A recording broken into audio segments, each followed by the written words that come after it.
A volta às aulas presenciais tem gerado muita controvérsia. É ou não é seguro? Essa decisão cabe aos pais? Para debater os aspectos emocionais que envolvem essa questão, hoje conversamos com o psicólogo Luiz Gustavo Garcia de Almeida, idealizador do programa Pais Sem Grilos. Olá, Luiz, tudo bem?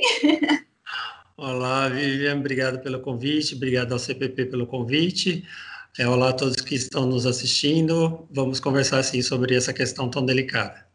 Um prazer. Então, o prazer é todo nosso. Muito obrigada pela sua participação.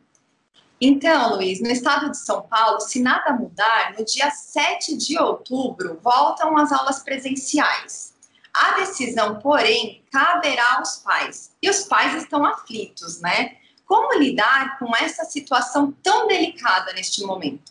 Então, Vivian, eu sinceramente também me sinto refém, né? Porque eu acho que essa não deveria ser uma decisão dos pais, deveria ser das autoridades, do Estado, né? Mas infelizmente hoje nós não estamos tendo essa credibilidade, não estamos conseguindo dar essa credibilidade aos nossos governantes. Então, eu não me sentiria seguro como pai em deixar isso na mão do Estado. Eu realmente tomaria a decisão em saber se meu filho deve ou não deve voltar para a escola. Mas aí eu penso da seguinte forma: eu acho que existe hoje uma necessidade, né? Protocolos estão sendo criados e é muito simples a gente criar protocolos, né? Mas a gente sabe que as realidades do Brasil elas são muito distintas e os protocolos não se enquadram em todas as particularidades. Então, fica a critério dos pais essa decisão é um pouco difícil. Eu acho que a gente deveria formar aí comissões em cada escola, e cada escola verificar se consegue ter condições básicas aí para as crianças retornarem, né? A gente sabe que em escolas públicas o problema era muito antes da pandemia, a dificuldade de materiais de higiene, dificuldade de profissionais, enfim, isso era bastante complexo e continua sendo, mesmo com a pandemia. Então, eu verificaria isso, a formação de comitês dentro de cada escola para verificar cada particularidade antes de decidir do meu filho voltar ou não para a escola. Perfeito.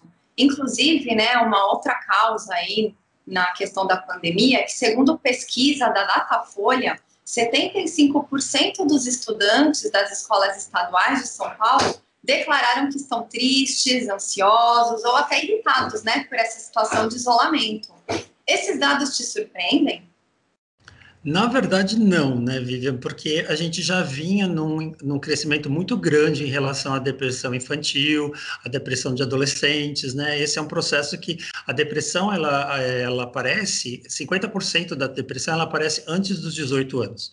Mas é claro que a gente teve esse número bastante aumentado durante essa pandemia. Eu mesmo tenho contato com escolas, enfim, tenho sido convidado para dar palestra em algumas escolas para verificar justamente essa estabilidade emocional dos jovens, etc., e a gente verifica que realmente eles estão se sentindo mais fragilizados. É complexo, né? A escola tem um papel fundamental nessa relação com o outro, de socialização e etc., e isso, a tecnologia ela faz parte, né? Eles conseguem socializar, mas não é a mesma coisa do contato visual, o contato de estar ali com os amigos, enfim. Então, os números aumentaram muito, mas já é uma coisa que vem sendo sinalizada aí pela psicologia e pelas as pessoas que estudam que realmente os jovens estão bastante fragilizados, né? E na sua visão, essa volta às aulas, ela pode desencadear episódios de mais ansiedade do que a já vivida até agora? Eu acredito que sim, né? Mesmo porque as crianças e os jovens, eles são resultados muito do comportamento do adulto, né? Então, se a gente não tiver professores capacitados, enfim, eu acho que vale a pena aqui eu falar como eu valorizo, né, o profissional professor, porque foi um profissional que precisou se reinventar da noite para o dia, né? Sem capacitações técnicas, então utilizar de tecnologia que nunca haviam pensado em utilizar, hoje utilizam, e aprenderam tudo isso ali, na raça, né, sozinhos, porque não houve capacitação. Então, existe a necessidade de a gente capacitar esses professores agora no retorno, em relação a saber lidar com conflitos, saber lidar com questões emocionais, saber lidar com o luto, porque alguns passaram por esse processo. Então, tudo isso vai ser assunto em sala de aula e vai ser o conteúdo de sala de aula no pós-pandemia. Então, a gente precisa ter profissionais capacitados para lidarem com isso, para diminuir a ansiedade e diminuir incertezas das crianças, e a gente precisa ter condições para que essas crianças não se sintam inseguras e daí aumente a ansiedade, né? É bastante complicado. Complicado. E, Luiz, assim, que dica que você daria, até como psicólogo, né, para ajudar essas pessoas no retorno às aulas, para elas serem menos estressantes, até mesmo para os pais, professores, estudantes, para a sociedade em geral, né? A ansiedade é excesso de dúvidas sobre o futuro, né? Então, eu acho que a gente se pautar de realmente de evidências, né, que está seguro, que o ambiente é seguro, verificar que a escola providenciou todas as questões, como bebedouros, né, como o número de alunos reduzido, tudo isso melhora a nossa condição emocional, sabendo que nós estamos num ambiente seguro. Agora, caso a gente comece a perceber que não está sendo respeitado a questão do número de alunos em sala de aula, a gente continua com salas muito cheias, as instalações continuam precárias, isso não tem como a gente fugir e leva realmente a uma ansiedade e ao medo de estar num ambiente que não é seguro, né? Então, a gente precisa melhorar essas condições antes de pensar nesse retorno. É verdade, né? Infelizmente, a gente sabe que a realidade aí das escolas é um pouco assustadora, né? Então, isso causa mais ainda estresse, né, em todos. Inclusive, depois, né, desse teste até que foi feito pela prefeitura, né, em alguns alunos, que até mostrou que o número tá grande, né, em relação ao contágio do coronavírus. Então, é complicado, né, Luiz? Não, nós vimos que uma escola que abriu teve 2 infectados e no dia seguinte 158 infectados, né? Apenas 2 eram num dia, no outro dia 158. Olha esse aumento, né? Da noite para o dia. E daí a gente pensa, quando a gente pensa em abertura de escolas, a gente tem que pensar não só no número de alunos em sala de aula, mas todos os equipamentos que circulam essa sala de aula. Então, transporte, a merendeira, a cantina, os professores, a coordenação, enfim, tudo que envolve isso, né? O contato que a criança vai ter com o professor, mesmo que seja intercalado, esse professor vai estar lá todo dia na escola.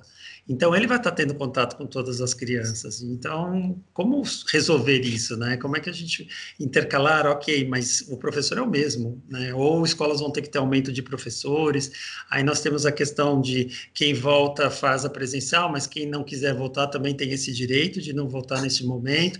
E daí nós vamos precisar continuar com as aulas online, sobrecarregando o professor.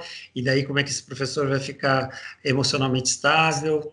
São muitos problemas para serem resolvidos, né? E eu particularmente acho que a gente precisava diminuir um pouquinho a nossa preocupação do retorno e manter a condição que temos hoje e preservar aí a estabilidade emocional de todos e provocar soluções diferentes em termos pedagógicos para aproveitar este ano, né? Que eu acho que existe conteúdo para ser aproveitado deste ano, nem tudo está perdido. Perfeito, Luiz, a sua colocação.